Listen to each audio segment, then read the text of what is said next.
È un 39enne di origini serbe, residente nella Marca, a Cordignano, l'operaio morto in un incidente sul lavoro all'ospedale di Rovereto.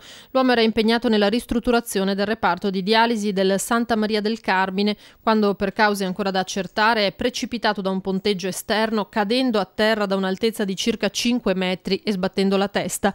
Trasportato d'urgenza all'ospedale di Trento e sottoposto a un intervento chirurgico d'urgenza, è morto in sala operatoria. Il cantiere è stato posto sotto sequestro. Si indaga per omicidio colposo. A Oderzo nella notte ignoti hanno tentato di asportare la cassa continua del supermercato Eurospin di via Derby. L'allarme è scattato intorno a mezzanotte, una pattuglia dei carabinieri si è precipitata in zona. Dei ladri non c'era più traccia, l'allarme e il tempestivo intervento dell'Arma li ha messi in fuga a mani vuote. I malviventi sono stati infatti costretti a desistere.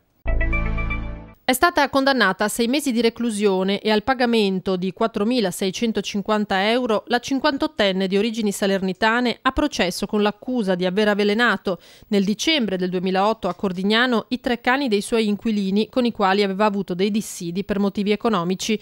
Il giudice ha inoltre inviato gli atti al PM perché proceda contro 3 testimoni che sotto giuramento avrebbero dichiarato il falso per scagionare l'imputata. Avevano raccontato che la donna quella sera non si trovava a Cordignano, circostanza risultata falsa.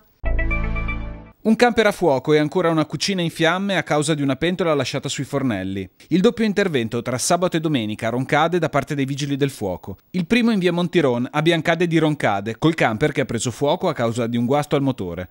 I passeggeri sono riusciti a uscire dal mezzo e a chiamare il 115. Il Ford Transit è andato completamente distrutto. Ieri pomeriggio un incendio in una cucina di via Giovanni XXIII. A causarlo una pentola lasciata sul fuoco da un'anziana di 83 anni. Ingenti danni, ma anche in questo caso per fortuna nessun ferito.